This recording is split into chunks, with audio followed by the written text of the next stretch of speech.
हाल ही के दिनों में देश के अंदर कुछ चर्चाएं काफ़ी तेज़ी से चल रही हैं। एक तो हो गया करनी सेना भारत जिस प्रकार से चर्चा में है, और हाल ही में वक्फ बोर्ड को लेकिन अभी आज चर्चा होगी जो लगभग एक हफ्ता या 10 दिन पहले ही भारत के काफ़ी चर्चा में रहे और अभी भी लगातार चर्चा में है। और आने वाला समय जो करनी सेना की तरफ से दिया गया है, एक डेडलाइन दी गई है 12 तारीख को, तो 12 तारीख को क्या कुछ होगा उससे पहले हम जानने की कोशिश करेंगे। हमारे साथ में करनी सेना भारत से प्रदेश प्रवक्ता है सुमित ठाकुर जी है हमारे साथ में। हम उनसे डिटेल्स में जानकारी लेंगे। 26 तारीख का वो दिन था जिस दिन करनी सेना के लोग काफ़ी उग्र हो गए थे, ये देखने को मिला। लेकिन वो अपने सपोर्ट में ये कहते हैं कि हम वहाँ पे गए थे बात करने के लिए। सारी चीज़ों में डिटेल से बात करेंगे। हमारे साथ में प्रदेश प्रवक्ता जी हैं करनी सेना भारत से सुमित ठाकुर जी।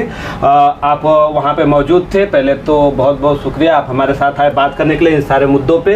हालांकि इस तरह के मुद्दों पे लोग बचने की कोशिश करते हैं, क्योंकि जो फुटेज आया था, बाहर आया था फुटेज जो देखने को मिला था, काफ़ी कभी बुलडोजर चल गए थे वहाँ पे, आपके सनी सिंह बिरू जी सभी लोग मौजूद थे। बुलडोजर पे चढ़ के गए, वहीं से कुछ दूरी पे उत्तर प्रदेश के मुख्यमंत्री का रैली चल रहा था। ऐसे में कानून व्यवस्था बिगड़ जाती।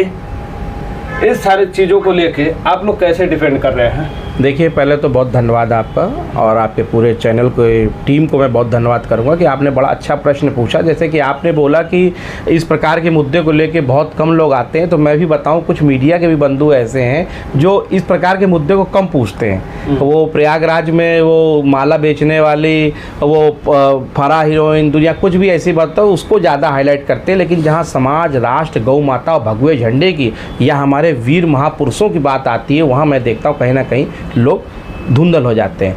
देखिए, वो जो दिन था और आपने जैसे कि बताया लॉ एंड ऑर्डर को, देखिए मैं एक अपने करनी सेना भारत की टीम का एक जिम्मेदार सिपाही, एक पद अधिकारी होने के नाते आपको बताऊं कि हम कभी ऐसा कोई कार्य नहीं करते। आज हम 10 साल से यहाँ भी काम कर रहे हैं, पूरे भारतवर्ष में पैन लेवल पे काम कर रहे हैं। हमने कभी ऐसा कोई कार्य नहीं किया जिससे कि लॉ एंड ऑर्डर बिगड़े।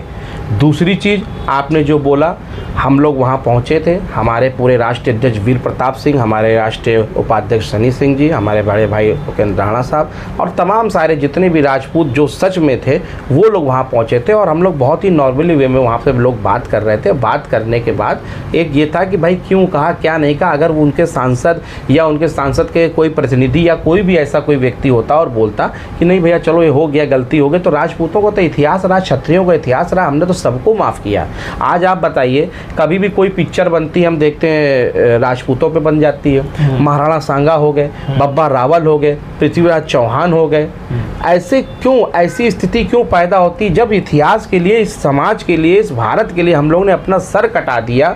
हमारे 18 साल की बच्चे जो है कि अपने युद्ध पे चले गए केसरिया बाना बांध के, और उसी समाज को अगर कोई ऐसा कहता है तो कहीं ना कहीं तकलीफ होती है और निश्चित रूप से तकलीफ होने का ये बड़ा कारण है। चलिए ठीक है, तो अभी बातचीत अब शुरू होगी। ये तो था थोड़ा सा परिचय। अब जो लोग हमें पहली बार देख रहे हैं और इस पूरी बातचीत को पहली बार सुन रहे हैं उनको बता दें कि कुछ दिन पहले इस सदन में रामजी लाल सुमन जो सांसद हैं सपा से, उन्होंने अपना बयान दिया। संबोधन के दौरान उन्होंने समस्त हिंदुओं को इस तरह से संबोधित करके, कोट करके एक चीज़ कहा कि अगर भारतीय जनता पार्टी को खास करके उन्होंने टैग किया था कि भारतीय जनता पार्टी अगर अपने बयान में किसी चीज़ को लेकर अगर संबोधित करती है तो वो बताती है कि बाबर जो है, अगर बाबर का जो डीएनए है वो मुसलमानों से मैच करता है, या मुसलमानों का जो डीएनए है वो बाबर से मैच करता है। उसी प्रकार समस्त हिंदू, उन्होंने एक शब्द बड़े क्लियर कट में कहा कि समस्त हिंदू, अब उसमें हिंदू ना कोई करनी सेना भारत को बताया, ना ही मतलब समस्त हिंदू में सबको ले लीजिए, किसी तरह पूरे सनातन धर्म को लेकर उन्होंने कोट कर दिया कि समस्त हिंदू जो है वो गद्दार, एक शब्द क्लियर कट सुनने को मिला कि गद्दार को टैग करते हुए उन्होंने कहा कि राणा संगा गद्दार का डीएनए है इनके अंदर। इसके बाद सारे बवाल चालू होते हैं, फुटेज बाहर आती है, बहुत ज़्यादा बवाल हो जाता है, करनी सेना बहुत ज़्यादा आक्रोशित हो जाती है। फिर इसके बाद भीड़ इकट्ठा होती है। अब उसी पे चर्चा होगी। ये जब फुटेज बाहर आया, उन्होंने गद्दार शब्द यूज किया। इसके बाद राणा सांगा को भी गद्दार ही बताया जिस प्रकार से। फिर वो अपने संबोधन में पीटीआई को इंटरव्यू के दौरान वो बोलते हैं कि मैं मर जाऊंगा लेकिन अपने बात पे अड़िग रहूँगा। देखिए, बहुत अच्छा सवाल है ये। हमारे भारतवर्ष की एक बहुत बड़ी विडंबना है कि सदन, मेंबर ऑफ पार्लियामेंट्स, पार्लियामेंट जहाँ यहाँ के लोगों को चुन के भेजा जाता है और कहते हैं कि सदन में जो बात होती है वो बहुत ही निष्ठापूर्वक और सच्चाई होती है और वहाँ की हर बात को मानी जाती है। उस जगह समाज के बड़े बड़े महापुरुषों का अपमान होता है। एक बार नहीं, ये कई बार होता है। और हम जैसे या हमारे जैसे और लोग होते हैं या तमाम सारी चीज़ें होती हैं, वो लोग हाथ पे हाथ धर के बैठे रहते हैं। ये बड़ी ही विडंबना की बात है। क्यों? हमने आपको चुन के वहाँ इसलिए भेजा कि आप हमारे धर्म के लिए, आप हमारे समाज के लिए, आप हमारे वीर पुरुषों के लिए इस प्रकार की बात करें, कहाँ तक सही है? मैं तो आपसे पूछना चाहता हूँ। और मैं तो आपकी मीडिया को बड़ा, भारत के चौथे स्तंभ को बड़ा सलाम करना चाहता हूँ कि अगर मीडिया नहीं होती तो शायद ये बात हम लोग को न पता चलती। और शुरू से ये इतिहास रहा है। आप बताइए महाराणा प्रताप को कहाँ पढ़ाया गया? आप बताइए रानी लक्ष्मीबाई को कहाँ पढ़ाया गया? एक एक छोटा छोटा, जैसे कहते नहीं है कि खाने में एक छोटा सा रसगुल्ला रख दिया, बस वहीं तक हो गया, उस प्रकार का काम करके इन्हें बताया। बाकी आप देख लो, Grand Trunk Road, GT Road, फला रोड, ये हमने तो कभी विरोध नहीं किया, ना हमने कभी कोई ऐसी बात कही। हम लोग को शुरू से तालीम, हम लोग को शुरू से पढ़ाया ही वही गया है कि कौन है महान। अरे अकबर महान था तो महाराणा प्रताप कौन था? मैं तो ये कहता हूं। और ये हमारी नहीं, हमारे जो नेता बैठे थे या जो सदन चलाते थे, जो विधायक थे या जो सरकारें थी, अब मैं तो समझ सकते हो किस सरकार की बात कर रहा हूं, ये उनकी कमियां रही और हमारे लोगों की कमियां रही कि आज हम लोग को ये यहाँ तक का इस प्रकार का अपमान सहने की जरूरत पड़ रही है। अब इनडायरेक्टली ये कह रहे हैं कि जो 70 साल कोर्ट करती है विपक्ष पार्टी, आप उनको सीधे तौर पे बोले कि उन्होंने गलत तरीके से हमारे इतिहास को, बिल्कुल बिल्कुल निश्चित रूप में गा से गधा पढ़ा देंगे, गा से गणेश नहीं पढ़ाएंगे। हमारे स्कूल में आप भी पढ़े हैं और हमारे जितने सब लोग हैं यहाँ पे परिपक्व लोग बैठे हैं, आप बताइए क्या कभी किसी ने गणेश पढ़ाया क्या किताब में? गा से गधा पढ़ा सकते हैं लेकिन गा से गणेश नहीं पढ़ा सकते। क्यों? ये हम लोग की कहीं ना कहीं तकलीफ है। और तकलीफ क्या है? आज जब युवा या कोई भी पीढ़ी हो या कोई समाज, देखिए मैं कोई राजनीतिक मुद्दे से बात नहीं करूँगा कि मैं एक संगठन का कार्य करता हूँ और हमारे यहाँ ना हम किसी की जाति पूछते हैं, ना उसका धर्म पूछते हैं, ना उसका मजहब पूछते हैं। अगर सड़क पे आप जा रहे हो और कोई व्यक्ति गिर जाए तो क्या आप उससे उसकी जात पूछ के उठाते हैं उसको, या उससे पूछ के उसकी जात उसका इलाज कराते हैं? वहाँ इंसानियत का सबसे बड़ी बात होती है। ये ठाकुर, वैश्य, गुप्ता हम तो बाद में बटे। आप अच्छा बताइए, आज हम कहते हैं मैं क्षत्रिय हूँ, आप कहते हैं आप ब्राह्मण हो, फला कहते हैं कि ये शूद्र हैं, वो कहते हैं कि हम वैश्य, वो कहते हैं हम गुप्ता। महाकुंभ था, महाकुंभ में लोग स्नान कर रहे थे और सब एक साथ कर रहे थे। बताइए वहाँ क्षत्रिय, वैश्य, शूद्र और बनिया कौन था? बता सकते हैं? कोई नहीं था। तो वही आज एकता दिखाने का काम है। ये बात राणा सांगा की, बब्बा रावल की, पृथ्वीराज चौहान की, महाराणा प्रताप की नहीं है। मैं तो कहता हूं कि अगर कोई भी हमारे वीर अब्दुल हामिद के लिए भी इस प्रकार का कार्य करेगा तो सरणी सेना का खड़ा होना, खड़ा हो, ये सुमित प्रताप सिंह राणा, सुमित ठाकुर वहां खड़े होकर उनको मुंह तोड़ जवाब देने का काम करेगा। ठीक है, चलिए उस दिन के घटना पे हम लोग चर्चा कर लेते हैं। फुटेज बाहर आता है, ठीक बात है। किस तरह से प्लान होता है आप लोगों का, क्योंकि इतनी भारी संख्या में वहाँ पे जब देखा गया कि, देखिए भारी संख्या में नहीं, आप लोगों ने कुछ तो प्लान किया होगा वहाँ? प्लान कुछ नहीं था, एक था नॉर्मल से कि वहाँ जाएंगे और मीडिया के माध्यम से, सोशल मीडिया के माध्यम से, न्यूज़ के माध्यम से सभी को पता था कि यहाँ पे करणी सेना जा रही है। वो एक हमारा शांतिपूर्वक विरोध प्रदर्शन था कि हम जाएंगे, अपनी बात कहेंगे, धरना। लेकिन आप वहाँ देखते हैं उसका एक वीडियो आया था, हमारे राष्ट्रीय अध्यक्ष जी ने पोस्ट किया था, शायद आपके पास आया होगा। सांसद के जो भाई साहब थे, जो भी थे, उनके जो भी होगा, उसने पहले से बोला था कि अगर करणी सेना का कोई व्यक्ति यहाँ आता है तो बच के नहीं जाना चाहिए, उसके ऊपर ईंटा, पत्थर, गोला बारूद जो मिले उसको मारिएगा। की बात कर रहे हैं वो जो छत के ऊपर से चलाई जा रही है। हाँ बिल्कुल, निश्चित रूप से। और उससे पहले एक सभा कर रहे होते है, मैं ये तो मैं दिखा भी दूंगा आपको, मेरे पास वीडियो है उसका। उससे पहले उन्होंने खुद प्री प्लान करा था कि जैसे वो लोग आएंगे और मारेंगे। यहाँ तो छोड़िए, हम लोग को तो चलो मारा, राजपूत तो शुरू से मरता कटता है भैया। हमारे यहाँ तो बब्बा रावल और महाराणा प्रताप के और राणा सांगा के 80 गाँव थे, यहाँ 1, 2, 10, 5 घाव, एक हड्डी उठ जाएगी तो कोई फर्क नहीं। स्थिति इतनी बिगड़ी कैसे? देखा गया वहाँ पे पुलिस वालों का, समझ लीजिए बात को, वहाँ पे जब हम देख रहे थे फुटेज में बड़ा क्लियर कट दिखाई दे रहा था कि पुलिस वालों ने बैरिकेडिंग कर दिया था उनके जस्ट घर के सामने। फिर एक जो रहते हैं करणी सैनिक रहते हैं, बुलडोजर टाइप रहता है, जाते हैं और धक्का मार के 12 किलोमीटर दूर आगे बढ़ते हैं। बिल्कुल, मैं बता देता हूँ, बुलडोजर की बात गलत है, बुलडोजर से आए जरूर थे, ये मैं एक्सेप्ट करता हूँ। एक्सेप्ट क्या करता हूँ, पूरा समाज, पूरा भारत देख रहा था लेकिन उनके घर के आवास से 12 से 15 किलोमीटर पुलिस ने बुलडोजर रोक दिया था, और हम किसी लैंड ऑर्डर को नहीं बिगाड़ना चाहते थे, इसलिए बुलडोजर वहां रुका। नहीं तो हम तो बुलडोजर लेके उनके घर में भी घुस सकते थे ना। हमारे मुख्यमंत्री उत्तर प्रदेश के कहते हैं जो जिस भाषा में समझेगा उसका काम आप लोग कर देते हैं। नहीं, मैं नहीं कर सकता, वो तो बहुत सक्षम, मैं उनकी टिप्पणी भी नहीं कर सकता क्योंकि वो तो बहुत बड़ी बात है। लेकिन अगर आपके धर्म, समाज और राष्ट्र या आपके घर के लिए कोई कुछ बोलता है तो आपको कहीं ना कहीं कानून व्यवस्था सेल्फ डिफेंस की भी इजाजत देती है, जैसे कि आपको मालूम होगा। हम वहाँ गए, करनी सेना बोल रहे हैं कि हम सेल्फ डिफेंस के लिए सब लेके, बिल्कुल करनी सेना नहीं, भारत के हर उस आदमी को, हर उस नागरिक को ये पता होना चाहिए भाई। अगर हम आपको एक थप्पड़ मार देते हैं, हमारे मुख्यमंत्री कहते हैं योगी आदित्यनाथ, मैं तो उत्तर प्रदेश से हूँ और उनके गांव से हूँ, ठीक है ना, तो उन्होंने बोला ना एक आदमी कोई थप्पड़ मारता है। एक तरफ का देखने को ज्यादातर मिला, जो सपा के विधायक है उनके समर्थक थे जी, बिल्कुल। क्या स्थिति थी वहाँ पे उन लोगों की तरफ से? वहाँ पहुंचे वो लोग, उन्होंने कुर्सियां चलाना स्टार्ट कर दिया। उसको बीच बचाव में भाई, जब हमको कोई एक थप्पड़ मारेगा तो हम तो अगर ठीक ठाक होंगे तो हम भी उसको खा के पटकने का काम करेंगे, तो हम लोग ने भी उसमें गया। लेकिन वहाँ पे उन्होंने प्रशासन के ऊपर भी कुर्सी और ईंटें फेंके, जिससे ही प्रशासन आक्रोशित होके उन्होंने एक हल्का सा बलपूर्वक जो होता लाठीचार्ज किया। उसमें वहाँ पे अंदाजा हमें लगता है 100, 150, 250 आदमी तो हो ही गए, 250 सपा समर्थक। हाँ, इससे ज़्यादा ही होंगे क्योंकि वो सब ऊपर थे। और सीधी बात है, अगर हम किसी के हम कहते चलो हम लड़ने जा रहे हैं या किसी से बात कर रहे हैं, जो व्यक्ति ऊपर बैठा होगा, छतों पर होगा, वो जो ऊपर से फायर करेगा, जैसे कि अभी कारगिल युद्ध हुआ था, 13,000 नीति है। मैं एक बात बता रहा हूँ, ये सब प्री प्लान करते हैं ना, सपा का काम ही है प्री प्लान करना। इतने दंगे हुए, इतनी बात, अरे भैया जब कार सेवकों पर गोली चला दी गई समाजवादी पार्टी के रहते हुए, तो हम तो करनी सैनिक थे, हमारी क्या मजाल थी। और कौन सा हम वहां मंदिर बनाने जा रहे थे, कौन सा हम वहां मस्जिद तोड़ने जा रहे थे, हम तो अपनी बात कहने जा रहे थे ना। जब कार सेवकों को गोली मार दी गई और एक नहीं नरसंहार हो गया, अयोध्या की गलियों में खून की नदियां बह गई, आप जाइए तो मेरे तो रोंगटे खड़े हो जाते जब वो बात सोचता हूं। तो हम लोग तो करनी सैनिक थे। ये तो कहो हमारे बाबा योगी आदित्यनाथ मुख्यमंत्री माने जी की सरकार जी तो हो सकता है राइफल और बंदूक और पिस्टल और बम भी चला देते। ये तो कहो उनकी सरकार में हम लोग बच के यहाँ पर आ गए। बच के क्या मतलब, अपने आप को सेव करके आ गए, नहीं तो हम लोग की कब्रें भी बना देते वो लोग, भाई कुछ भी कर सकते थे। अगर ये सपा की सरकार होती तो निश्चित रूप से करनी सेना तो चलो छोड़ो, वहाँ पे अगल बगल में भी बहुत सी ट्रेजेडी हो सकती थी। ठीक है, चलिए एक सवाल तो ये भी रहेगा, शायद कड़वी भी हो सकती है, आपको बुरा भी लग सकता है। देखिए हम मीडिया तो पूछ लेंगे, बिल्कुल आपका पूछेंगे।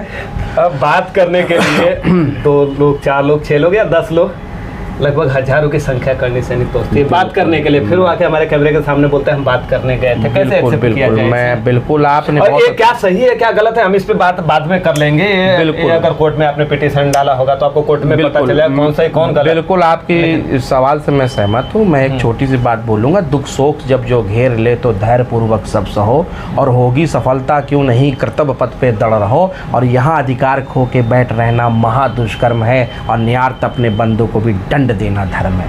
अगर बात आएगी यदा यदा धर्मस्य, तो दंड देने से गए थे, नहीं ये समझ लिया जाए। बिल्कुल आप समझ सकते हैं, मैं तो खुली बात कहता हूँ। दंड देने का मतलब है, आप पे अगर सीधी बात सुन लीजिए, आपने अगर मेरे माँ बाप को गाली दे दी, हम नहीं सक्षम है, पुलिस के पास गए, किसी के पास, अरे सीधी सी बात थी, अगर गलती से निकल गया तो उनको बोल देना चाहिए। इतने बड़े सांसद हैं, 50 बार इतना जो कि भैया हाँ हमसे गलती हो गई, खत्म, बात खत्म हो जाती। उससे पहले भी तो लोगों ने टारगेट किया। वो चीज तो इंटरव्यू में भी देखने को मिला, जब पीटीआई का एक रिपोर्टर जाके उनसे बात करता है, पूछता है कि आप अपने एक बात मैं और बोलूंगा। अब आप ये समझ लीजिए, समाजवादी पार्टी के गुंडे, मैं खुले शब्दों में बोल रहा हूँ, इतनी बड़ी उनकी हिम्मत, ये तो कहते उल्टा चोर कोतवाल को डांटे।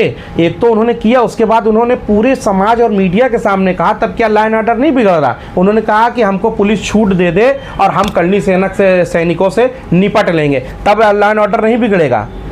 आप बताइए। और अगर करनी सेना अपनी बात कहने जाती है, 10 लोग के साथ में जाती है, तो लाइन ऑर्डर बिगड़ रहा है। भैया एक हाथ से ताली तो बजती नहीं है। अगर वो बहुत परपक थे, बहुत अच्छी बात थी, वो कह देते कि ठीक है हमारे बच्चे थे हमारे, तो मैंने गलत बोल दिया, बात खत्म।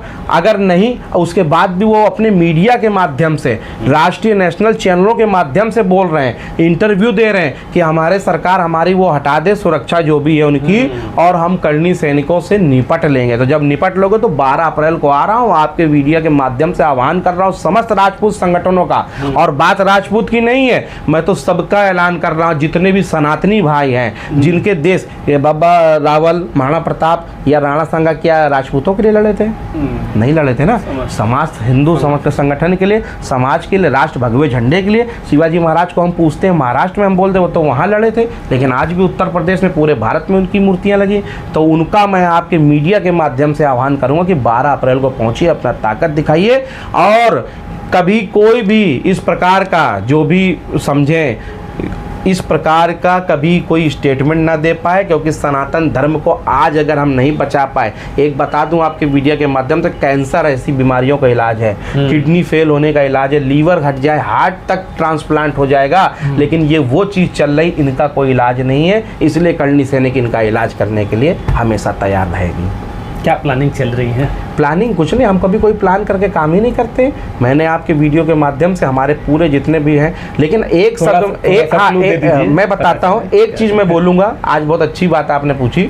प्लानिंग कोई नहीं है, हम अभी फिर जाएंगे, महाराणा सांगा की जयंती मनाने का काम करेंगे 12 अप्रैल को, कि जिस धरती से वहाँ बोला गया है महाराणा सांगा कौन है, तो वो उनको बताएंगे कि महाराणा सांगा ही है। और हमारे विरोधाभास है आपके, बिल्कुल निश्चित रूप से। और आपके वीडियो के माध्यम से, आपके न्यूज़ के माध्यम से, वे जो क्षत्रियों के या तमाम संगठनों के ठेकेदार बने बैठे हैं, बड़े बड़े, जो अपनी किले को अपना होटल में तब्दील कर दिए हैं और पैसा कमा रहे हैं, और तमाम सारे लोग हैं, एक से एक धुरंधर बाहुबली कहते हैं, उनको मैं बोलूँगा अगर थोड़ी बहुत शर्म है, थोड़ा बहुत क्षत्रिय खून है, क्योंकि कहा गया सिंह नाम जग भयो और क्षत्रिय भयो न कोई, और वचन के खातिर प्राण दियो क्षत्रिय भयो वही। अगर सच में अगर थोड़ी सी भी शर्म या खून है क्षत्रियों का, तो वहां पहुंचिएगा, नहीं तो इस 12 अप्रैल के बाद जो होगा वो तो देखा जाएगा। लेकिन जितने भी राजनेता और जितने भी बड़े बड़े संगठन के या जितने भी बड़े बड़े लोग हैं, उनका बहिष्कार करने का काम करना चाहिए।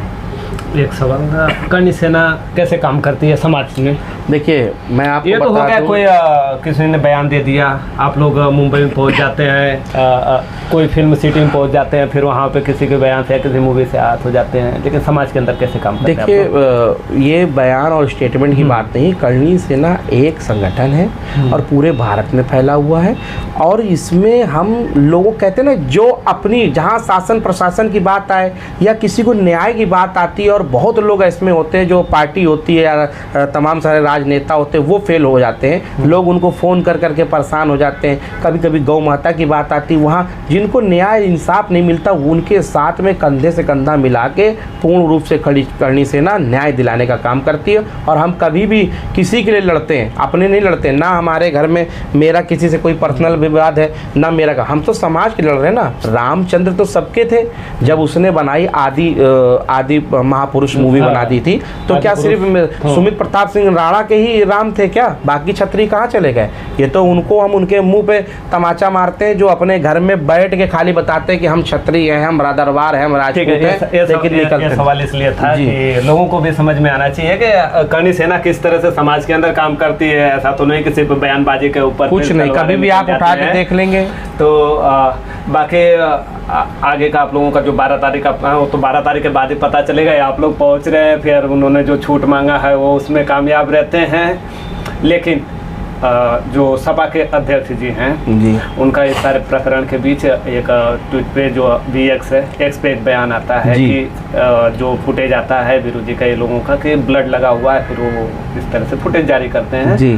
फिर वो उसमें कहते हैं कि ये चटनी छिड़क के इस तरह से वीडियोस बना रहे हैं। देखिए तो ये तो पूरा इतिहास गवाह है, राजपूतों ने चटनी छिड़की है या राजपूतों ने अपना खून बहाया है, ठीक है। अब जिस व्यक्ति को कभी इतनी सी सुई लग जाए, उसकी हालत ख़राब हो जाए, तो उसको क्या मालूम होगा कि चटनी है क्या। और अगर चटनी है तो कह दो कि तुमने ही चटनी दी थी क्या अपने घर से लगाने के लिए, और नहीं होगी तो इस बार चटनी भी चटा देंगे और धुआं भी उड़ा देंगे। ये करणी सेना का वादा है।